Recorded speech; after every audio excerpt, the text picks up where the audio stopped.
Europe's skies are changing in a way no defense white paper from 10 years ago ever predicted.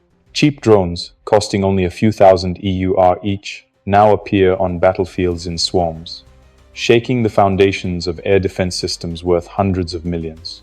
A disturbing paradox has emerged. A flying object that costs 8,000 euros can force you to fire an interceptor worth 120,000 euros or more. For Germany, a country sliding into recession, forced to justify every euro of defense spending, this isn't just a challenge. It is a warning shot that the old model of security is collapsing. Berlin is being pushed to rewrite its entire defense philosophy, not because its weapons are weak, but because the math behind them no longer works. That is where Falcon 1-2 enters the story. A modular, low-cost kamikaze drone, built not to show off power, but to flip the cost equation that is slowly undermining Europe's security. And this is the unsettling truth. In today's wars, the most dangerous weapon may not be a missile, a stealth jet, or a tank. It might be the bill. Since 2022, Europe has stepped into an era where every old security assumption must be re-examined. The most disruptive change does not come from new tanks or artillery systems, but from small drones. Many of these drones cost only 6,000 to 20,000 euros per unit. Yet they can flood the airspace in ways traditional platforms never could. Cheap, numerous, and constantly evolving. The real problem is not any single drone, but the rate at which they can be produced and deployed. Each drone may cost just a few thousand EUR, but the systems needed to intercept them rely on interceptors priced at 90,000, 150,000 euros per shot, sometimes more. On top of that comes the cost of radars, power consumption, maintenance, training, and the human crews who must remain on constant alert. In times of comfortable defense budgets, this asymmetry could be tolerated. But Germany is no longer in that world. It is facing a double-dip recession, high energy prices, and political pressure over every major defense investment. When your economic foundation is under strain, you cannot afford a model where every cheap attack forces you into an extremely expensive response. NATO's planners increasingly recognize that in this environment, raw firepower is no longer the metric that matters most. What matters is resilience. Systems that are distributed, intelligent, and financially sustainable over time. Germany, with its export-driven economy and tight fiscal culture, needs solutions that are cheap, fast, electrified, and easy to deploy. Falcon 1-2 was conceived precisely in that gap. It is not about building the biggest or most impressive system. It is about making sure Europe can afford to defend itself against swarms of cheap threats without bankrupting its own future. But this cheap solution is more than just a budget fix. It may end up changing how both attackers and defenders think about war itself. As Germany entered a phase of economic slowdown and watched the rapid spread of low-cost drones on the battlefield, Berlin realized it no longer had the luxury of relying solely on systems worth hundreds of millions of EUR. A country that built its reputation on precision and engineering discipline had to do something it once resisted: embrace a new generation of lighter, cheaper, software-driven weapons. Falcon 1-2 grew out of that shift. It was not primarily developed by giant defense corporations, but by a network of technical institutes and Mittelstand companies, the backbone of German industry. They dropped the old, expensive but perfect mentality and adopted a more pragmatic one. Build something that can be manufactured quickly, at low cost, and given different roles simply by swapping modules. Its airframe is made from 3D printed composite materials. Its electric motor runs quietly. Its battery pack can be swapped in under a minute. Most importantly, its intelligence comes from software optimized to understand how a target behaves, rather than depending on ultra-expensive sensors to see it perfectly. This is what truly sets Falcon 1-2 apart. Not its shape or speed, but how it sees the world. Instead of chasing crystal-clear imagery, so easy to fool with decoys and fake signatures, its AI studies motion, acceleration, changes in direction, response to wind, stability while climbing or turning. These are patterns that are incredibly difficult to fake. That gives Falcon 1-2 a much higher chance of ignoring bait such as flares, dummy signatures, or simple radar decoys. In essence, it hunts the way a hawk does, by reading how something moves, not how it looks. The system is deliberately modular, centered around a common airframe and three main variants. Falcon 12 Ampere, range 8-12 kilometers, cost approx 7,000, 9,000 euros. Role: frontline defense, countering small drones and low-end threats near forward positions. Falcon 12 XR, extended range, up to around 18 kilometers, with larger batteries and more powerful AI processing. Role: dealing with more complex environments, strong winds, urban clutter, or areas with a lot of obstacles where traditional radars struggle. Falcon 12 Sekunde, non-lethal soft kill variant, usually priced around 4,000, 5,000 euros. Role: jamming, breaking up formations, or probing an adversary's responses during exercises and real operations. Falcon 1-2 is not designed to look impressive on parade. It is designed to make the enemy pay more than you do every single time it appears in the sky. Whether armed or not, each unit is a tactical burden for the opponent. If they ignore it, they risk allowing a real threat to reach its target. If they respond, they may be forced to spend tens or hundreds of thousands of EUR to neutralize a drone that costs less than a mid-range car. This is exactly the kind of logic that appeals to a country trying to stay strong while managing economic turbulence. Germany is not seeking to dominate through overwhelming firepower. It wants to win by outlasting the other side in a war of endurance. Falcon 1-2 also fits naturally into NATO's move toward distributed defense. Every drone is both a weapon and a sensor. Each unit feeds data into a shared situational picture, operating not as a lone asset, but as part of a small, coordinated swarm. Typically, 3 to 7 drones cooperate. One focuses on analyzing signals, another refines navigation and pathfinding, another applies pressure by approaching key routes or assets. There is no need for a massive centralized command center micromanaging every unit. Decentralized algorithms allow Falcon 1-2 groups to adapt within predefined rules, relieving human operators from the impossible task of tracking every small movement in a crowded battle space.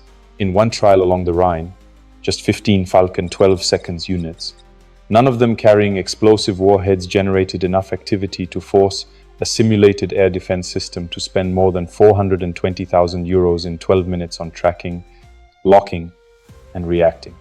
No buildings were hit. No vehicles were destroyed. Yet a crucial strategic reality emerged. The side that can make defense cheaper than offense gains the long-term advantage. Falcon 1-2 is a symbol of a new truth for modern militaries. It is no longer about who has the strongest weapon in a conventional sense. It is about who can maintain their system financially, technologically, and strategically over years of pressure. And the most disruptive thing about Falcon 1-2 is not its engineering. It is the economic equation it forces on anyone who faces it. The real power of Falcon 1-2 lies not in its small airframe or agile maneuvers, but in how it distorts the economics of modern warfare. For decades, the side with larger air defense systems, more powerful radars, and faster interceptors enjoyed the upper hand. But as cheap drones began to appear in swarms, those rules started to crumble. Suddenly, a 120,000 euros interceptor can be spent on a drone cheaper than a high-end laptop. At that moment, the battlefield stops being just about tactics and turns into a balance sheet, and Germany knows it cannot afford to lose on that ledger. Falcon 1-2 is Germany's direct answer to that imbalance. In a world where every euro of defense spending is watched closely, the only sustainable strategy is to develop systems that make the attacker lose money before they can inflict any significant damage. A key advantage of Falcon 1-2 is how easily and cheaply it can be deployed. It doesn't need a large launcher, a dedicated radar battery, or a long support convoy. 2 soldiers can carry, prepare, and launch it. A team with 3 Falcon 1-2 drones can alter the trajectory of an attacking formation, force it to break apart, or reveal its command links at a fraction of the cost of firing traditional interceptors. Cost is not just about the price tag of each drone. It is also about the price of each minute of operation. The longer an adversary's air defense must stay on high alert, the more they spend on energy, personnel, system wear, and readiness. A swarm of low-cost drones can force a large air defense system to keep radars spinning, crews awake, and interceptors ready for launch. Falcon 1-2 uses time as a weapon. Every additional minute of uncertainty translates into more money burned on the other side. When integrated into a distributed defense network, small groups of Falcon 1-2 create layers of pressure. Some fly low and slow, forcing radars to shift angles and modes. Others maintain fixed altitude to create clutter and noise within detection systems. A few simply show up intermittently at the edge of sensor ranges. triggering constant reclassification and prioritization efforts. No single action is dramatic, but together they lock the opponent into a costly cycle of reaction, and reacting is almost always more expensive than initiating. Simulations within NATO have shown that a group of 15 Falcon 1-2 type drones, launched in small waves, can increase the defensive operating cost of a medium-sized air defense system by more than 30,000 euros per minute.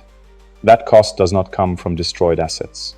It comes from operation itself: energy, staffing, system activation, communications, and readiness. This forces the adversary into an uncomfortable choice: shoot or ignore. Shooting means spending an interceptor worth several times the drone's price. Ignoring means accepting a growing risk, not knowing if a particular unit is carrying a real warhead or is just a soft-kill variant. Falcon 1-2 is engineered to make that choice as painful as possible. Another critical advantage lies in the sensor network itself. Instead of relying on a handful of large, expensive radars, Falcon 1-2 helps build a cloud of smaller, mobile sensors. Each drone can transmit short bursts of real-time data, allowing the defense network to piece together enemy flight patterns like strokes in a sketch. That means Germany and its allies can reduce their dependence on extremely costly, centralized radar systems. Software updates are the final piece in the cost puzzle. When the adversary adjusts tactics, flying lower, changing patterns, turning signals on and off in unpredictable ways, Falcon 1-2's AI can be retrained and updated in hours or days. A small software patch can significantly change its behavior. In contrast, updating large, legacy systems often requires extensive testing, high expense, and political risk. The most important result is this: Falcon 1-2 makes the attacker spend more, but it helps the defender spend less. In an age where every nation must justify its defense budget to skeptical voters, that balance may be the most decisive strategic advantage of all. But as soon as one side stabilizes the economic equation, the other begins adapting. Tactics evolve, countermeasures appear, and Germany has to prepare for the next round. Despite its growing reputation, Falcon 1-2 is not a miracle weapon. It excels because it is well matched to a very specific challenge, not because it can do everything. Its optimal targets are small to medium drones, what many classify as Tier 1 to Tier 3 platforms, relatively slow, low-flying, and increasingly common. Against this category, Falcon 1-2 performs impressively. With a baseline range of 8-12 kilometers and an extended range of around 18 kilometers in the XR variant, it can intercept threats that often slip past traditional radars due to low altitude or awkward flight paths. From the moment Falcon 1-2 detects a valid target, the timeline is short. It analyzes movement, predicts a probable path, and begins a guided intercept that can unfold within seconds. When multiple units work together in a distributed defense grid, they can cover tens of kilometers of airspace without the need for a giant, centralized system. Despite its growing reputation, Falcon 1-2 is not a miracle weapon. It excels because it is well matched to a very specific challenge, not because it can do everything. The most important result is this: Falcon 1-2 makes the attacker spend more, but it helps the defender spend less. In an age where every nation must justify its defense budget to skeptical voters, that balance may be the most decisive strategic advantage of all. However, these strengths come with clear limitations. Falcon 1-2 was never meant to replace high-end air defense systems like Iris-T, SLM, or Patriot. Against large, fast, high-altitude targets such as cruise missiles, large UAVs, or fighter jets, Falcon 1-2 plays a supporting role as an advanced sensor and harassment tool, not a primary interceptor. Falcon 1-2 integrates smoothly into existing defense infrastructure. It does not demand dedicated new radars or massive command centers. Small sensor stations, deployed around key areas, are enough to feed data into its network. When a hostile drone appears, the system responds almost like a living organism. Sensors ping, AI analyzes behavior, and the nearest Falcon 1-2 unit launches to intercept. Yet reliance on AI behavior models and distributed sensing also introduces vulnerabilities. In heavy electronic warfare environments, adversaries can jam, spoof, or attempt to overload communication links. Some clusters of Falcon 1-2 may temporarily lose coordination with the wider network. The drones can still operate autonomously for short periods, but they lose the collaborative advantage that makes them so powerful. There is also the risk of deception. Even though Falcon 1-2 focuses on motion rather than visual signatures, Skilled operators using model aircraft or decoys can mimic realistic behavior, wasting the drone's time and drawing it away from more critical zones. Adversaries can deliberately flood the air with false targets to pull Falcon 1-2 swarms off course and create temporary gaps in the defensive screen. Weather is another limitation. Falcon 1-2 is not a long-range, all-weather system. Extreme winds, heavy precipitation, or severe turbulence can reduce flight time and complicate AI analysis. For a country like Germany, with varying climate conditions, this is a constraint that cannot be ignored. Most importantly, there is a boundary that is not technical at all, but ethical. And it is here that the real debate begins. No recent European military system has raised ethical and strategic questions as sharply as Falcon 1-2. It is a symbol of adaptation and ingenuity, but also a warning that the line between human-controlled and machine-driven warfare is becoming thinner. The first risk is technical. In a battlespace saturated with electronic jamming, hacking attempts, and deceptive signals, a drone like Falcon 1-2 can be tricked, cut off, or in theory, hijacked. German engineers have built strong protections, encrypted links, safety protocols, and automatic failsafe modes when interference is detected. But no system is absolutely secure. A single compromised drone is not just a financial loss. It could become a test bed for an adversary to study and exploit the network. Then comes the legal and moral dimension. In Europe, and especially in Germany, the idea of allowing a machine to make final decisions in lethal scenarios is deeply controversial. Because of this, Falcon 1-2, by design, keeps humans in the loop. Its AI can recommend, but it cannot command. Before any critical action is taken, a human operator must confirm. On paper, this solves the problem. In reality, the battlefield moves at speeds measured in milliseconds. In a chaotic airspace, a German officer may have only a moment to accept or reject an AI recommendation. The faster the system becomes, the more that human confirmation risks turning into a rubber stamp, and the more the distinction between AI suggesting and AI deciding blurs. Opponents will also adapt. As systems like Falcon 1-2 spread, adversaries will develop larger drones, stealthier designs, smarter decoys, and more aggressive jamming tactics. This creates a technological arms race, not just in hardware, but in algorithms, cyber defenses, and resilience. Germany and NATO face another uncomfortable question. If such systems are affordable and effective for defense, what stops other actors, rival states, or even non-state groups from building their own versions for destabilizing purposes? A cheap, clever system is easier to copy than a €1 billion air defense battery. That is why, in Brussels and other European capitals, conversations about Falcon 1-2 focus not only on capability, but on rules. The goal is not to launch a new arms race, but to build a smart fence, a layer of defense that makes escalation too costly to be rational. For that to work, transparency and accountability are essential.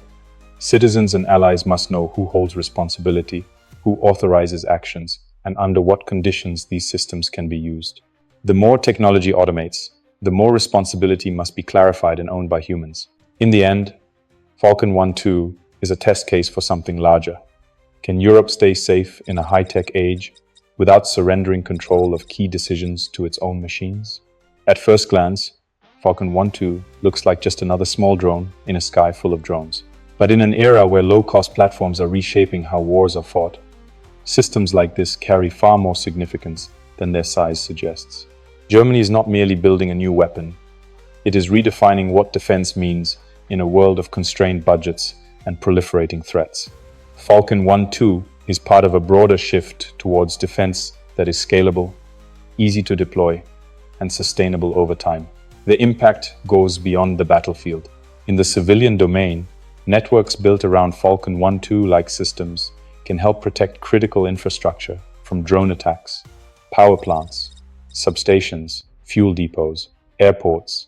For smaller NATO members, countries that cannot invest billions into high-end air defense, this opens a path to building credible protection without sacrificing their economic stability. As such, networks expand from Germany to France, from Poland to the Netherlands. The idea of shared defense in Europe becomes more tangible, not as a handful of massive installations, but as thousands of small, smart nodes working together.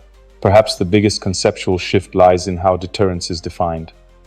For decades, air superiority meant fleets of expensive fighter jets, large radars, and interceptors costing millions of EUR per missile. Now, air advantage may be measured by something less glamorous but more durable: the ability to keep defending day after day without burning through your national budget. In this model, superiority doesn't come from the loudest or most spectacular technology, but from the quiet strength of a network. Thousands of small sensors, drones, and software nodes working together can create a defensive posture more resilient than a few isolated super systems. Falcon 1-2 embodies this philosophy. It shows how modern technology combined with agile software and cost-focused design can produce power that is not only effective, but maintainable in the long run. Strategically, Germany's move toward lower-cost, distributed systems sends a clear signal to the rest of Europe. Stability will not be secured by endlessly pouring money into heavy, legacy platforms. It will be secured by building flexible networks that can be updated, expanded, and sustained even in tough economic times. Of course, Falcon 1-2 is not perfect. It has limited range, weather constraints, and vulnerabilities to electronic warfare. But its very imperfections reinforce the core message of NATO's emerging doctrine. There is no single system that can guarantee safety. Only a layered combination of technologies, integrated across many allied nations, can provide robust defense. In a world where technology cycles are accelerating, caution and transparency gain new importance. Falcon 1-2 is designed not only to deter attacks, but also to remind policymakers and publics alike that every technological step forward must be paired with accountability and human control. Because in the end, even the smartest and most cost-effective weapon is just a tool. It does not decide when or why it is used. What will keep Europe from sliding into chaos is not a drone, not an AI algorithm, but the collective decision of its societies to use technology in the service of stability rather than escalation. Falcon 1-2 is a small piece of that story, but it points to a new direction. Success in future conflicts will not be about dominance by sheer force, but about endurance, adaptability, and sustainable cost. Perhaps the most important lesson is this: technology should not exist to make war easier. It should make war harder to start. A wide, affordable, responsibly controlled network of defenses does not merely guard borders. It guards the possibility of peace itself, at a time when that possibility is becoming more precious than ever.